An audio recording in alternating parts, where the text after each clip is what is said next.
Thank you, Ruth. Appreciate it. Thanks for the introduction. Jackie, are you with us? Yeah, I'm here. Well, welcome. Welcome. Let's begin with a question of introduction relative to your organization. What was the genesis or the original inception concerning your organization, Galvanize? How did you begin and what was that initial thought? Thanks. First, let me say how much I'm delighted to be here to support Airlift and Carrie at Pennsylvania Stands Up. It's like truly my honor to be here. I love the way that so many of us became galvanized post 2016 to help save our democracy. So it's really my honor to be here with you. I did start Galvanize in reaction to Donald Trump winning the 2016 election. For me, I've spent my entire career doing gender, racial, and economic justice work. A while back, I was the head of Planned Parenthood's government relations at the national level for many years. So, Ruth, I join you in the pain you're feeling this month. So I spent my whole career working to advance gender, racial, and economic justice, and then to watch our country choose someone who was telling us he was going to be racist and misogynistic and anti-immigrant really was my wake-up call. And so I started to think, what's going on that the majority of white women voters made this choice when they were explicitly told that that's who he was? You know, it's not about partisanship. It's about being told that this candidate was going to be misogynistic and racist and anti-immigrant. And so I first started looking to see who was doing this work, who was going to figure out who are the persuadable voters and help connect with them and help them make a different choice. And I was really surprised to find out that this was a gap in the movement, that there wasn't someone already doing this work day in and day out and figuring out how to connect with and move moderate white women voters. So that was the beginning for me. That's why I started Galvanize Action. And I'll say, you know, so many of us are struggling right now to understand like where we are in this moment in history and what's happening in the United States, how it connects with what's happening globally. And I think for me, one of the important things in this moment is to step back and to see what's happening with women's reproductive rights, how that connects with what's happening in the attack on public education, critical race theory, the Don't Say Gay bill, that very virulent attack on gender equity in schools. It's really part of the same playbook that we are witnessing happening globally over the last like 7 years, really, in Turkey, in I should say to y'all, I have COVID. The words might evade me, but I'll do my best. In Turkey, in Poland, in Russia, in Hungary, like it is really the exact same playbook, the same narrative that's being used in those countries to promote fascism is now being used in the United States to promote the end of democracy and to promote authoritarianism here. So we're looking at this problem as part of a global problem and as a part of a problem on this attack on equity, really as an effort to dismantle our democracy. So that's really how I got started in reaction to Trump and what's happening in the US. Right. And I started to say, what can we do to help solve this problem? Now, if any of us goes to your website and looks at some of the both product, but also the work that your group has done, maybe give us a broader context sense, because you Galvanize really promotes itself as understanding the demographics that they're going after, understanding the space in which you're entering, as well as a sense of what's been effective. And that issue for many of us is the real challenge, that we may have lots of activity, we may support a lot of different efforts, but how effective is that? Maybe just give us a broad context around that. Seems to be a basic principle that Galvanize operates under. Yeah, so we work at the intersection of neuroscience, data, psych, and behavioral psychology. Those three things together is like the heart of how we do our work. Everything we do is done with science and research as our backing. We're extremely rigorous in testing everything in randomized control trials, really making sure that things work, before we use them, and then we track them in the field to make sure they're working in the real world environment before we ask our partners to take them on. So trying to make sure that it's not just singing to the choir, not doing what we imagine might work, but making sure that we're creating things that do work. In Galvanize Action, so I run 3 different organizations: Galvanize USA, Galvanize Action, which we're talking about here today, which is my research and persuasion arm. And then I also run a PAC, the One for All Committee, which is where I do my independent expenditures for folks like John Fetterman. In the website that you can look at is galvanizeaction.org, is the research and persuasion arm. But we also created a playbook for our partners to use. Every single, as Ruth said, we've created over 250 messages that work to move moderate voters across different issues. So whether it's faith and democracy, supporting climate, supporting Roe, talking about race and equity in schools. We take these culture war issues that the right is using to try to polarize us and drag moderate voters to the extremes. We're the group that's intervening and say, no, no, no, that's not consistent with your values. That's not what you want for your children and grandchildren. And we could, using neuroscience, behavioral psych, and data, we're able to identify the movable folks, connect with them on their values, and using the best practices about behavioral psychology, but how do you get folks to act in a way that's congruent with their own view of the world? And that really is the kind of secret sauce to why our messages work so well to connect with voters. It's not like we're trying to sell them something. We're really connecting with them, how they see themselves and how they want the world to be.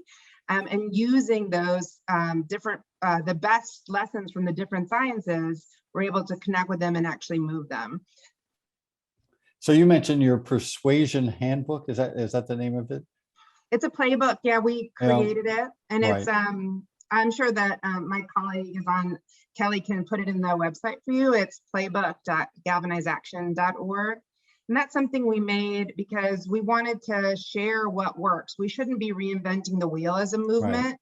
We really need to say, like, Carrie's group is amazing at organizing. It doesn't make sense for her to reinvent the wheel and try to create all this stuff. So I can do the research. I can say, hey, Carrie, we have almost 1 million women in Pennsylvania who fit this model of who should be movable. Here's the messages you can use that will connect with them, and then just hand them over, white label, and Carrie would be able to run them herself, or I can run them on, if that's a better fit for our partners, and make sure that we're getting those out to the folks that need to see them.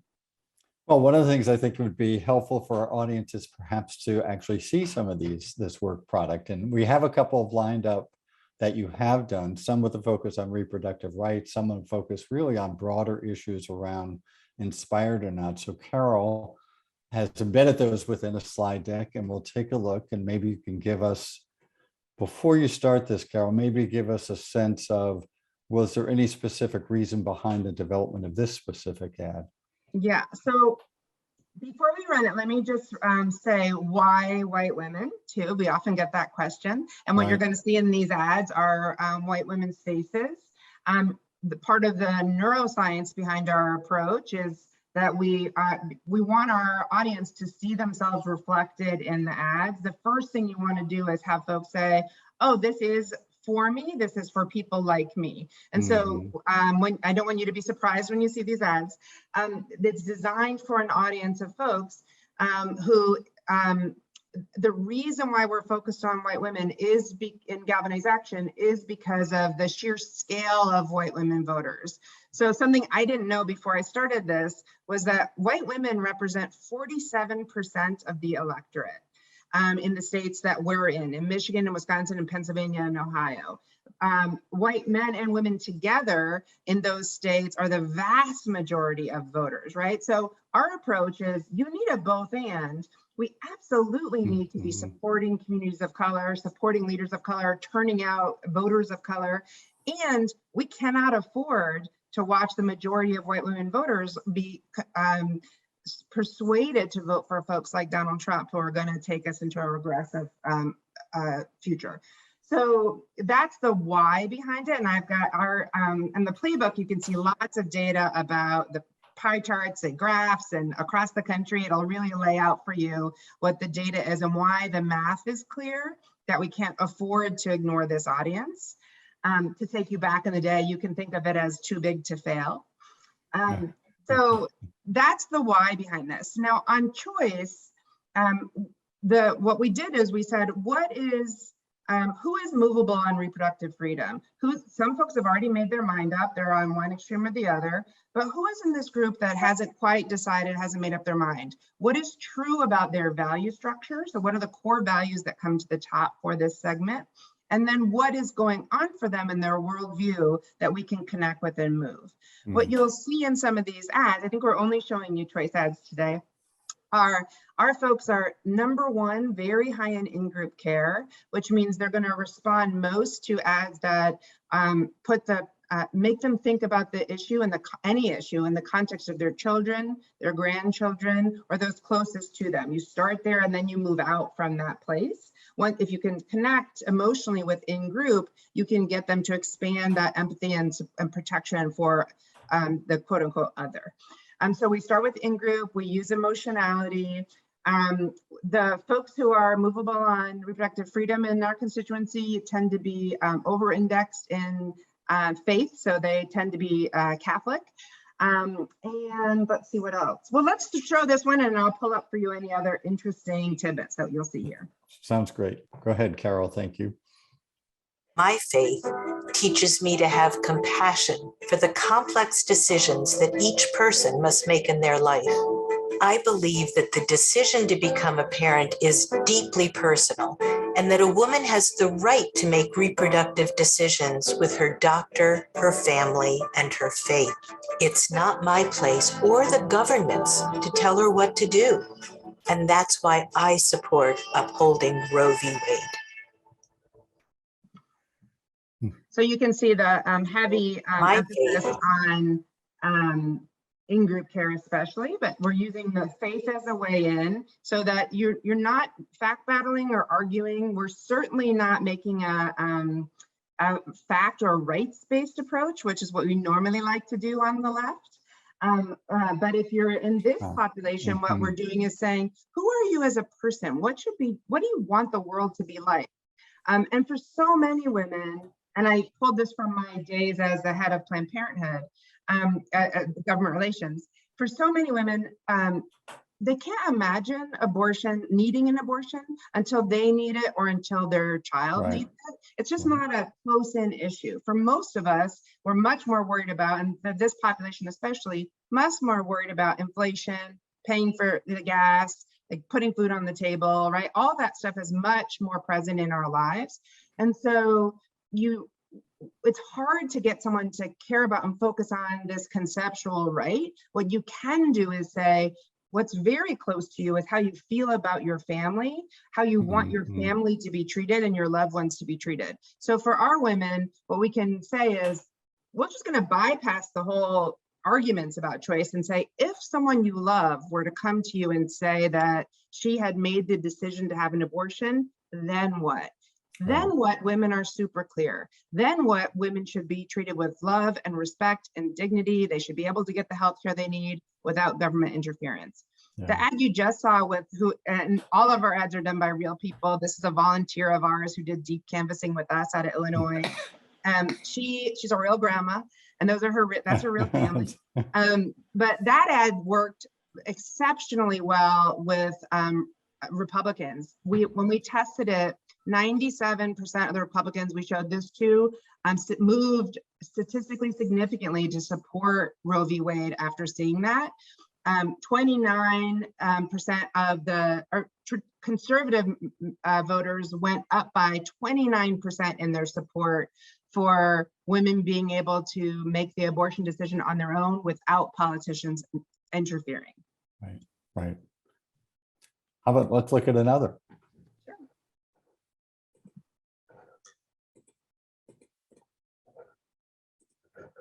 When I first got pregnant, my husband and I were so excited. We immediately started picking out names and planning our nursery.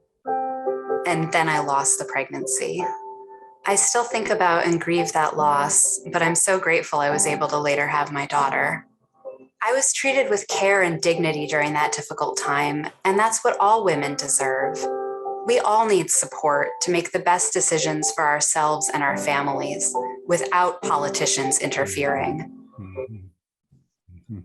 So you can see somewhat similar in the values that were intentionally triggering there.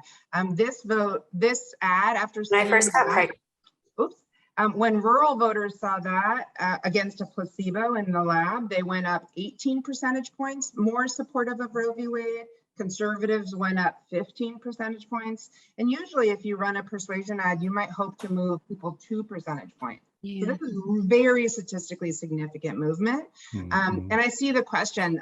These ads were done in advance of the leak, actually. We knew this would be coming, so we got ready. So when the leak happened, we could start right away. And the thinking is, even before the Supreme Court made the decision, we wanted to start the drumbeat with our women saying, look, you know how you feel about issues like this. You know what side you're going to be on. How do you feel, right? So it's sense making. It's helping them land where they want to be as a person, as a grandmother, as a woman.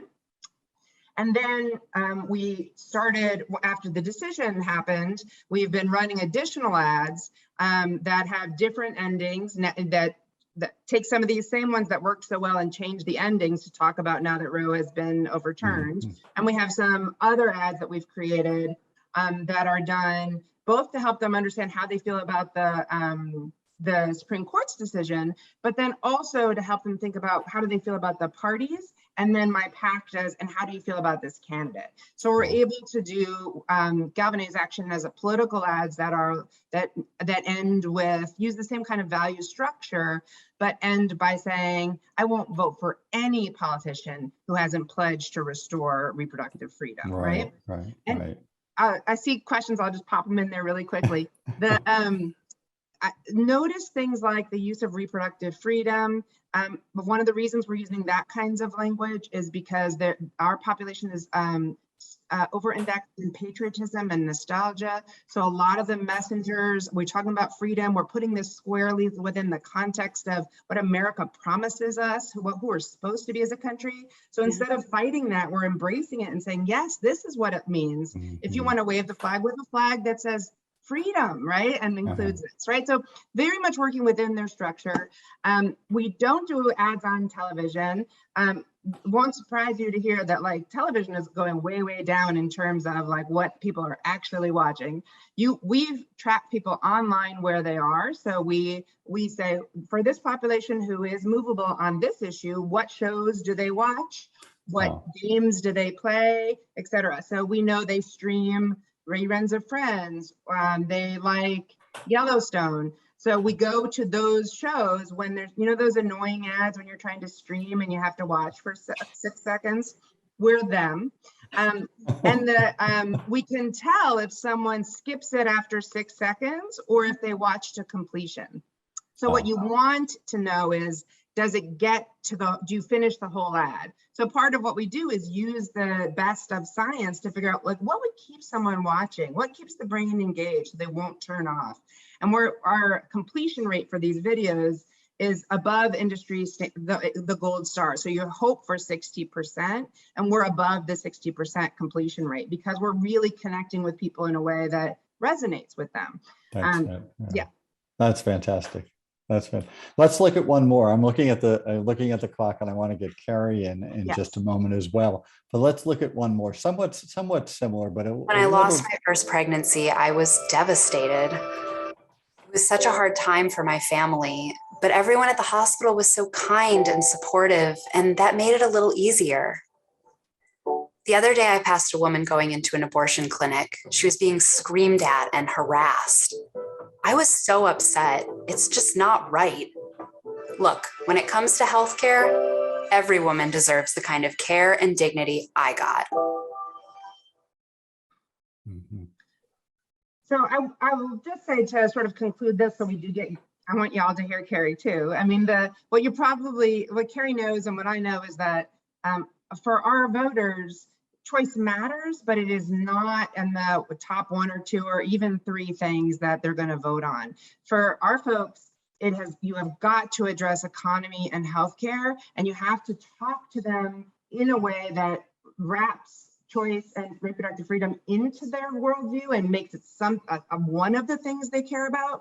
But we cannot expect that because Roe has fallen and because we're seeing it in the newspaper every day or on MSNBC, that that's going to galvanize people independently. We do track to see how our voters are moving, and we have seen since the leak, in just the last 2 weeks, we've seen it move up the ladder, and it is becoming a more salient issue, but it will never surpass economy and healthcare for our folks. So part of our strategy is understand what they need to hear, package it within the context of their whole life and have it make sense. And then we can move them on to support candidates who will advance progress across a range of issues and help us support our democracy. So let me stop there so we get here.